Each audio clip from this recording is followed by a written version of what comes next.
आयु में था तो मेरा भी घर कच्चा था, मिट्टी का मकान था और मकान की दीवार के सहारे छप्पर डाल करके रहा जाता था।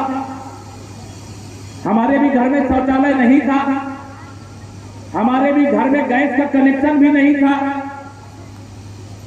हमारे घर में बिजली का कनेक्शन नहीं था।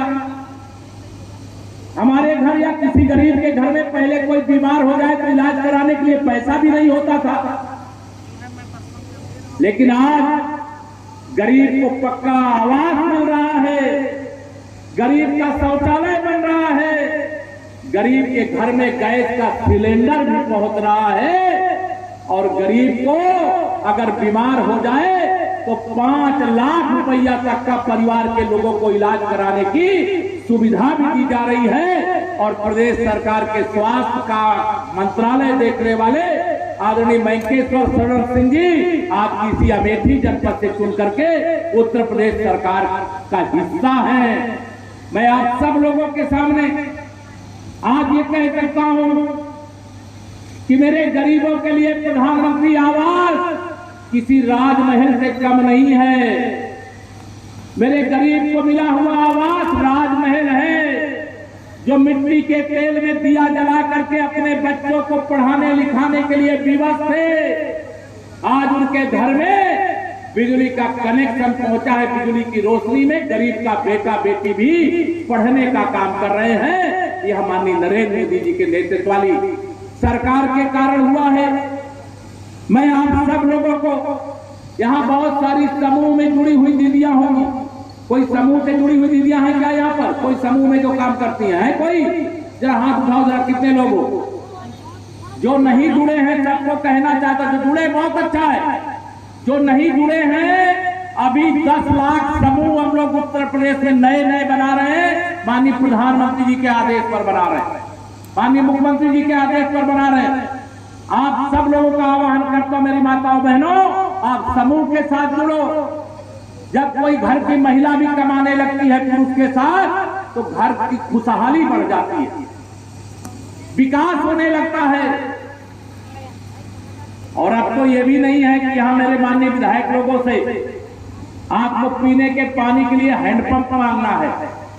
माननीय नरेंद्र मोदी जी की नेतृत्व वाली सरकार ने जल जीवन मिशन योजना चलाई और उस योजना के माध्यम से हिंदुस्तान के हर घर तक, चाहे वो अगड़ी जाति का हो, चाहे पिछड़ी जाति का हो, चाहे अनुसूचित जाति का हो, चाहे गांव में रहता हो, चाहे शहर में रहता हो, हर घर तक नल से जल पहुंचाने का काम शुरू हो चुका है। प्रदेश में भी हम 1 करोड़ से अधिक घरों तक पीने का पानी नल के माध्यम से पहुंचाने का काम कर चुके हैं। आप सबके गांव में, अधिकतम गांव में पानी की टंकियां बन रही होंगी, बन रही कि नहीं बन रही है? दोनों हाथ उठा कर बताओ, बन रही कि नहीं बन रही है?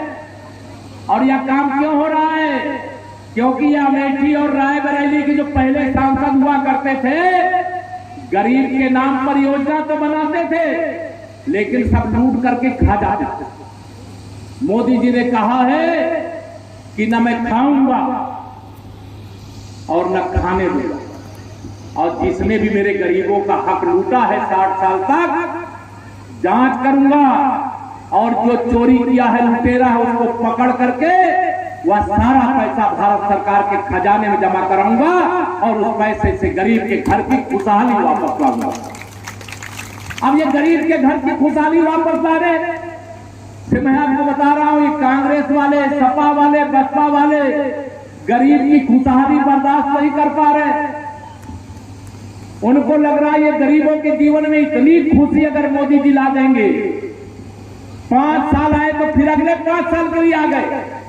2014 में हमारे 283 सांसद थे, लेकिन जब 2019 का लोकसभा चुनाव हुआ, यहां अमेठी में तो सदा सपा बसपा का समर्थन कांग्रेस को रहता है, लेकिन पूरे यूपी में सब मिलकर के लड़े और कहा कि मोदी जी को प्रधानमंत्री नहीं बनने देंगे।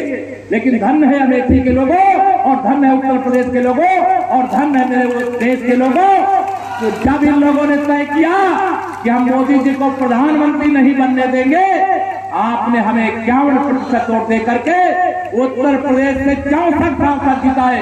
अब 66 हो गए हैं। मोहम्मद आजम खां की सीट रामपुर में भी कमल खिल गया है, वहां घनश्याम लोधी जी जीते हैं। और आजमगढ़ जहां से अखिलेश यादव जी सांसद थे, वहां दिनेश लाल यादव निरहुआ जीत चुके हैं, वहां पर भी कमल खिल चुका है। तो अब 66 है, लेकिन 2024 में कितना करना है? यूपी से कितने सांसद चुने जाते हैं मालूम है? 80 चुने जाते हैं। मैं आप सब लोगों को आह्वान करता हूं, अमेठी सहित उत्तर प्रदेश की सभी 80 लोकसभा सीटें माननीय नरेंद्र मोदी जी को तीसरी बार हिंदुस्तान का प्रधानमंत्री बनाने के लिए कमल खिलाने का काम करना है। करोगे? दोनों हाथ रख दो, करोगे? ये कांग्रेस वाले पैसा बहुत लेके आएंगे, ये कांग्रेसियों का पैसा नहीं है, सपाइयों बसपाइयों का पैसा नहीं, वो आप ही का पैसा है जो आपके लिए योजना बनाते थे और लूट लेते थे। अब बाद में कहते हैं तुमको पैसा दे रहे, तुम हमको वोट दे दो। अगर इनको वोट दो तो ये गरीब को ही चोट पहुंचाते हैं। मैं आप सब लोगों को यहां पर आह्वान करना चाहता हूं, ये भ्रष्टाचारी अगर नोट लेकर के भी आवे तो भी इनको छोड़ देना। केवल एक काम करना, जब मतदान केंद्र पे चाहे इस तरह की चिलचिलाती धूप हो, चाहे पानी बरस रहा हो, चाहे भीषण ठंड पड़ रही हो, जिस दिन वोट पड़े सारा काम छोड़ करके अपना, अपने परिवार, अपने गांव का एक एक वोट कमल के फूल पर देने का काम करिएगा।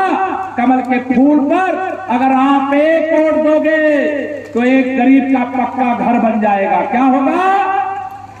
एक गरीब को प्रधानमंत्री आवास मिल जाएगा। अगर आप कमल के फूल पर वोट दोगे तो अयोध्या में रामलला की जन्मभूमि पर जैसे भव्य मंदिर बन रहा है, वैसे हर गरीब का भी घर बन जाएगा। कमल के फूल पर वोट दोगे, कमल के फूल पर भी, कमल के फूल में वोट दोगे तो आप ध्यान रखना, जैसे जम्मू कश्मीर से धारा 370 हट गई ना, हटी है कि नहीं, मालूम है कि नहीं मालूम? ऐसी कोई धारा जो इस देश को नुकसान पहुंचाए, इस देश की जनता को नुकसान पहुंचाए, वह धारा हटाने का काम भी देश की संसद के द्वारा माननीय प्रधानमंत्री जी की अगुवाई में करने का काम किया जा रहा है। मैं आप सब लोगों को आज यहां पर 2024 के लोकसभा चुनाव को